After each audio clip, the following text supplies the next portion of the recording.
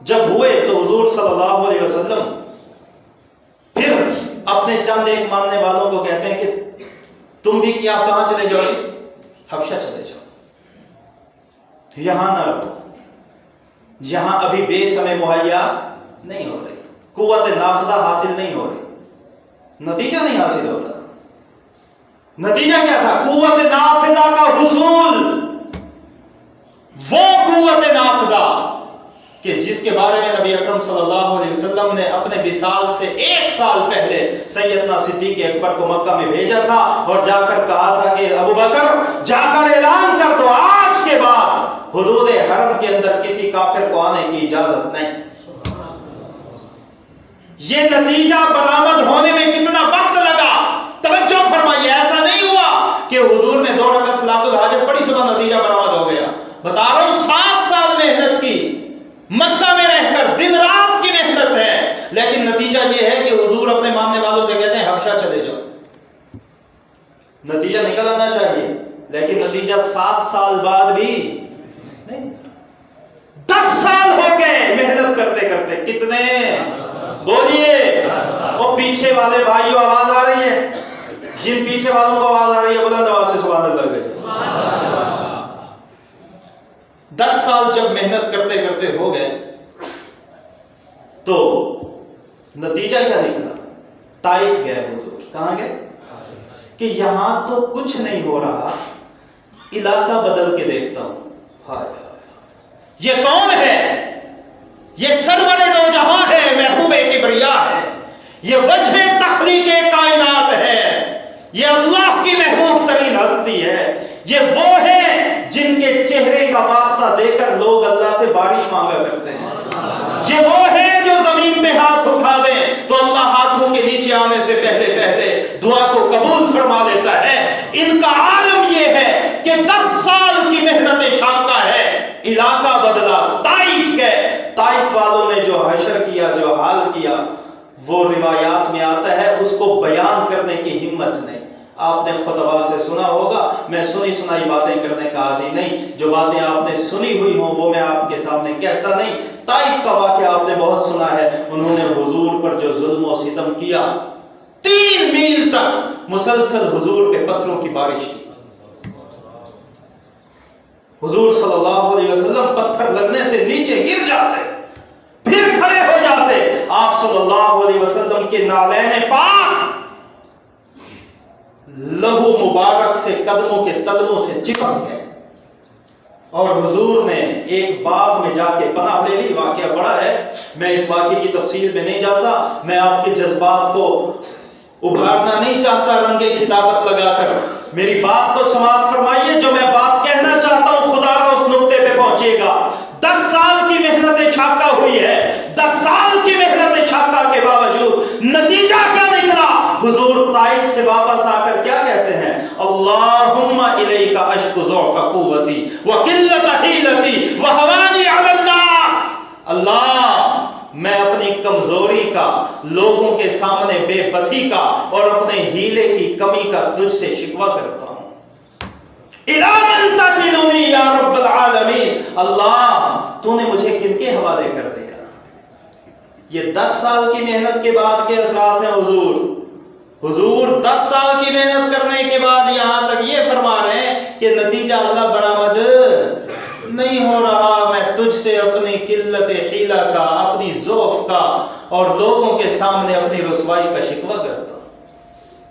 آج میں اور آپ اپنے گریبانوں میں جھانکیں، ہم کتنے جلد باز ہیں، چاہے دین ہو یا دنیا۔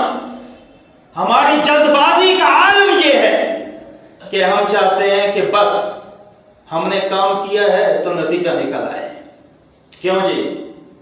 حال اچھا نہیں ہے ہمارا، دنیا میں بھی ہمارا یہی حال ہے۔ ہمارے سامنے تو روز کی کہانیاں آتے ہیں، حضرت جی بس کاروبار شروع کر رہا ہوں، چلو جی بسم اللہ، اللہ برکت دے گا۔ 2 مہینے بعد آ جاتے ہیں، بس جی کیا ہوا؟ مزہ نہیں آیا جی۔ بڑی بات ہے تجھے 2 مہینے میں مزہ بھی مل جائے؟ تو چاہتا ہے اتنی جلدی نتائج مرتب ہو جائیں؟ محنت کیجئے، محنت مستقل بنیاد پہ کیجئے۔ محنت بھی حضور کی سنت ہے اور محنت پہ استقلال اور دین میں بھی ہمارا حال کچھ اچھا نہیں ہے. ہم مغرب کے بعد 2 رکعت صلاۃ الحاجت پڑھ کے صبح انتظار کر رہے ہوتے ہیں کہ حاجت پوری ہوئی یا کیوں جی ایسا ہے کہ نہیں ہے؟ ایک وظیفہ پڑھ کے ہم اگلے دن انتظار میں بیٹھے ہوتے ہیں، اچھا میں نے وظیفہ پڑھا، نتیجہ نکلا یا نہیں نکلا؟ اور رسول اللہ 10 سال محنت کریں اور محنت کا بظاہر نتیجہ نہ نکلے، بظاہر نتیجہ نہ نکلے، اور تو کہے کہ تو ایک دن صلاۃ الحاجت پڑھ لے اگلے دن نتیجہ مرتب ہو جائے. ہاں اللہ رب العزت اس بات پہ قادر مطلق ہے کہ اللہ چاہتے تو جناب نبی اکرم صلی اللہ علیہ وسلم کو اول دن سے غلبہ عطا فرما دیتے، لیکن حضور خاتم الانبیاء ہیں، حضور کی امت قیامت تک رہنی ہے. اللہ رب العزت نے حضور سے محنت کرا کے، محنت پہ استقامت کروا کے مجھے اور آپ کو پیغام دیا ہے کہ امتی کو یہ پیغام مل جائے کہ اگر ترقی چاہیے، دنیا میں غلبہ چاہیے، اقوام عالم کے سامنے محتاج ہونے سے بچنا چاہتے ہو تو محنت کرو اور مستقل بنیاد پہ محنت کرو. محنت بھی کرنی ہے اور مستقل بنیاد پہ محنت کرنی ہے. یہ نہیں کہ 2 دن محنت کر دی، 2 ماہ محنت کر دی، 1 سال محنت کر دی، محنت کا نتیجہ نکل کے رہتا ہے، محنت رائے گاہ نہیں ہوتی. یہ آقا کی سنت ہے. اور پھر 10 سال کے بعد 11واں سال گزرا، 12واں سال. اس 10 سالوں کے بعد مدینہ سے کچھ لوگ آئے، انہوں نے حضور کا رخ انور دیکھا، ہاتھوں پہ بیعت فرمائی، مصعب بن عمیر کو ساتھ لے کر گئے. اگلے دن 72 لوگ آئے اگلے سال حج کے موسم میں، اور پھر انہوں نے کہا یا رسول اللہ مدینہ آئیے، آپ کو علاقہ دیتے ہیں، آپ کو سرداری دیتے ہیں، آپ کو قوت نافذہ عطا فرماتے ہیں، آپ کو بیس دیتے ہیں، آپ اس بیس پہ رہیے، محنت کیجیے. حضور تشریف لے گئے اور محنت فرمائیے. تو مکی زندگی ساری عبارت ہے محنت سے، اور مدنی زندگی بھی ساری عبارت ہے جی کس سے؟ محنت سے. میں اس مدنی زندگی پہ بھی آپ کے سامنے بات کروں گا آئندہ جمعہ انشاءاللہ. مکی زندگی میں حضور نے محنت فرمائی ہے، محنت پہ استقامت فرمائی ہے، اور مدنی زندگی میں بھی حضور کی محنت کا عالم دیکھیے. مدنی زندگی ہے حضور کی 9 سال 9 ماہ 9 دن. کتنا؟ 9 سال 9 ماہ 9 دن. اگر ہم حتمن گنیں تو 9 سال 9 ماہ 9 دن میں حضور صلی اللہ علیہ وسلم کی محنت کا عالم دیکھیے گا، ذرا توجہ کیجیے گا. 27 غزوات ہیں. کتنے؟ بولیے. اور 48 سرایا ہیں. سریہ اس کو کہتے ہیں جس میں حضور نے لشکر تو بھیجا، خود 27 اور 48 70 سے زیادہ مہمات بنتی ہیں. ان 70 سے زیادہ مہمات کو پوری مدنی زندگی پہ تقسیم کر دیں تو ایوریج یہ نکلتی ہے کہ حضور نے ہر 40 دن میں ایک مہم روانہ فرمائی ہے، اور اس مہم میں یا تو بنفس نفیس گئے ہیں یا اگر خود نہیں گئے تو اپنی جماعت کو بھیجا ہے. ہر 40 دن میں ایک مہم بنتی ہے. اور کس دور میں بنتی ہے؟ جس دور میں سواری کوئی نہیں. سب سے بڑی سواری گھوڑا ہے، اونٹ ہے، خچر ہے، گدھا ہے. موبائل نہیں، کمیونیکیشن نہیں، سواری نہیں، ذرائع نہیں ہے. اس دور میں ہر 40 دن کے اندر ایک مہم ہے. مسجد نبوی کی امامت اور خطابت ہے، صفہ کا مدرسہ بھی ہے، ازواج مطہرات کی تعداد ہے، ان کے حقوق کی ادائیگی ہے، وفود کی آمد ہے، مدینہ کی ریاست کی سربراہی ہے. اندازہ لگائیے حضور کتنے مصروف رہتے ہوں گے، اور سوچئے حضور کتنی محنت کرتے ہوں گے. اتنی مصروفیت اور محنت کے باوجود بھی حضرت عائشہ صدیقہ فرماتی ہیں رضی اللہ تعالی عنہا، جب حضور مصلی پہ کھڑے ہو کر رب کی عبادت کرنے لگتے تھے تو مبارک پیروں میں ورم آ جاتا تھا. آج کا امتی دفتر میں ظہر تک کام کر لے تو یہ کہتا ہے میں تھک گیا ہوں، ظہر کی نماز بعد میں پڑھ لوں گا. اس پہ بات مدنی زندگی میں محنت اور محنت کے ساتھ پھر عبادت، اس پہ بات انشاءاللہ آئندہ جمعہ کریں گے. تو بھائیو حضور کی جو سنت ہے وہ ایک تو محنت کرنا اور محنت بھی مسلسل کرنا، اور مسلسل محنت سے اللہ جو عروج عطا فرماتے ہیں وہ دائمی ہوتا ہے. بولیے وہ کیا ہوتا ہے؟ اگر آپ دھوکے سے حق تلفی سے دوسرے کا حق چھین کر آگے آ بھی جائیں گے، ترقی تو مل جائے گی لیکن دائمی جز وقتی ہوگی، چند دنوں کی ہوگی، فوراً اللہ اس کو چھین لیں گے اور حقدار کو پہنچا دیں گے۔ تو محنت کیجئے اور مسلسل محنت کیجئے، یہ حضور کی سنت ہے۔ اور یہ وہ سنتیں ہیں جو میں آپ کے سامنے ہر جمعہ ایک ایک کر کے بیان کر رہا ہوں، ان سنتوں پر جو قوم بھی عمل کرے گی وہ کامیاب ہو جائے گی۔ اس میں مسلمان کافر کا امتیاز نہیں۔ محنت کافر کرے گا، اللہ دنیا میں اسے بھی عزت دے دیں گے۔ محنت مسلمان کرے گا، اللہ دنیا میں اسے بھی عزت دے دیں گے۔ اور اگر مسلمان ہے، حضور کے نام پہ جلوس بھی نکالتا ہے، نعرے بھی لگاتا ہے، ہیں جی، اور حضور کے نام پہ مرنے کا، جان دینے کا عزم بھی رکھتا ہے، لیکن محنت ہی نہیں، اللہ اسے دنیا میں عزت نہیں عطا فرمائے۔ یہ بات یاد رکھ لیجیے۔ آج ہم اقوام عالم میں پسماندہ ہیں، ہم پست ہیں، ہم پیچھے ہیں۔ اقوام عالم ہماری بات سننے کے لیے تیار نہیں، وہ گستاخیاں کرتے ہیں، ہم لاکھوں کے جلوس نکالتے ہیں، لاکھوں کے جلوس۔ ہوتا کیا ہے؟ وہ ہماری بات ماننے کے لیے تیار، کیونکہ دنیا کا اصول ہے کہ کمزور کی کبھی کوئی بات نہیں مانتا۔ تو حضور صلی اللہ علیہ وسلم نے جس معاشرے کی بنیاد رکھی ہے، اولاً وہ معاشرہ حضور صلی اللہ علیہ وسلم نے فرد کی مضبوطی کے ساتھ قائم کیا۔ افراد مضبوط تھے، افراد کی مضبوطی سے معاشرہ مضبوط ہوا۔ جب معاشرہ مضبوط ہوا تو نبی اکرم صلی اللہ علیہ وسلم کو اللہ نے قوت نافذہ عطا فرمائی۔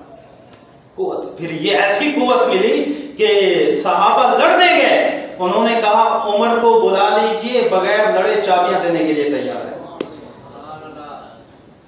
بغیر لڑے چابیاں دینے کے لیے تیار ہے۔ بنو امیہ کے دور میں، بنو امیہ کے کسی حکمران کے دور میں انہوں نے عیسائیوں کے پاس وفد بھیجا کہ جزیہ دو ورنہ جنگ کریں گے تمہارے خلاف۔ کیا دو؟ جزیہ دو ورنہ۔ تو بادشاہ نے اس وفد کے لوگوں کو دیکھا، اس نے کہا جنگ کر لو، جزیہ نہیں دیں گے۔ حضرت قابل توجہ بات ہے، انہوں نے کہا جنگ کرو، جزیہ۔ تو اس کا جو وزیر تھا بادشاہ کو، اس نے کہا جی آپ کے ابا کے پاس بھی مسلمان آئے تھے، انہوں نے بھی یہ دو آپشن دیے تھے کہ جزیہ دو یا جنگ کرتے ہیں، آپ کے ابا نے تو کہا تھا جزیہ دے دو، جنگ نہیں کریں گے، اور آپ کہتے ہیں جنگ کرتے ہیں، جزیہ نہیں دیتے، جاؤ لے آؤ سامان، جنگ کرو۔ اس کی کیا وجہ؟ اس نے کہا جو میرے باپ کے زمانے میں مسلمان آئے تھے نا، ان کی گالیں پچکی ہوئی تھی، ان کے پیٹ کمر کو لگے ہوئے تھے، ان کے کپڑوں پہ پیبند لگے ہوئے تھے، ان کی تلواروں کی جو نیامیں تھیں وہ چیچڑوں کی تھیں، وہ لڑنا اور مرنا جانتے تھے۔ اور میرے پاس جو وفد آیا ہے، ان کی گالیں ابھری ہوئی ہیں، ان کے پیٹ باہر نکلے ہوئے ہیں، ان کی پوشاکیں عمدہ ہیں، ان کی تلواروں کی نیامیں قیمتی ہیں، یہ لڑ نہیں سکتے، مر نہیں سکتے، یہ کھانے پینے کے عادی ہیں۔ آج مسلمانوں کا یہی حال ہو چکا ہے، ہم اقوام عالم میں پسماندہ ہیں، محنت نہ کرنے کی وجہ سے اور مستقل بنیادوں پہ محنت نہ کرنے کی وجہ سے۔ تو انہی سنتوں پہ عمل کرنا لازم ہے، ان سنتوں کو زندہ کیجیے۔ ظاہری سنتوں کو زندہ کرنا بھی لازم ہے، داڑھی، پگڑی، جو سنتیں ظاہر ہیں ان پہ عمل کیجیے، اور یہ جو حضور صلی اللہ علیہ وسلم کی مزاجی سنتیں ہیں ان پہ بھی عمل کرنا کیا ہے جی؟ ضروری ہے۔ اللہ رب العزت ملک پاکستان کی حفاظت فرمائے۔ دکھ اسی بات پہ ہوتا ہے کہ دل بھی ہمارے مجروح ہوتے ہیں، بندے بھی ہمارے مارے جاتے ہیں، چاہے پولیس والے ہوں، چاہے جلوسوں والے ہوں، سارے ہمارے بھائی ہیں۔ انہوں نے گستاخی بھی ہمارے نبی کی کی، دل بھی ہمارے چھلنی کر دیے، اور بدبختوں نے ایسا ماحول بنایا کہ بندے بھی ہمارے مر رہے ہیں۔ اللہ ہمیں حضور کے اسوہ پر چلنے والا بنائے۔ اقوام عالم میں جب ہم ممتاز اور نمایاں ہوں گے تو یاد رکھیے، جب ہم محتاج نہیں ہوں گے، اقوام عالم مسلمانوں کی محتاج ہوں گی، تو سکہ بھی مسلمانوں کا چلے گا، مزاج بھی مسلمانوں کا چلے گا، بات بھی مسلمانوں کی چلے گی۔ اور جب تک ہم منگتے ہیں، جب تک ہم محتاج ہیں، جب تک ہم مغلوب ہیں، جب تک ہم نے صرف داڑھی کو، صرف پگڑی کو اور صرف سنن ظاہریہ کو اپنا کر اپنا مزاج بنانا شروع کر دیا ہے، اور حضور صلی اللہ علیہ وسلم کی سنن باطنیہ کو ہم نے نہیں اپنایا، ہم منگتے رہیں گے، محتاج رہیں گے، نہ ہماری بات کو سنا جائے گا، نہ ہمارے مطالبوں کو مانا جائے گا، نہ کہ جو شخص جس مقام پر ہے اسی مقام پہ حضور کی تمام سنتوں کا تابعدار بن کے اپنے آپ کو مضبوط کرے اور اپنی مضبوطی کے ساتھ اپنے دین کے ہاتھوں کو مضبوط کرنے والا بن جائے. اسی میں میری اور آپ کی کامیابی اور فلاح ہے. دعا ہے کہ اللہ مجھے اور آپ کو کہنے سننے سے زیادہ عمل کی توفیق عطا فرمائے. سنتیں پڑھیے, سنتوں کی واجبات ہوگی انشاءاللہ.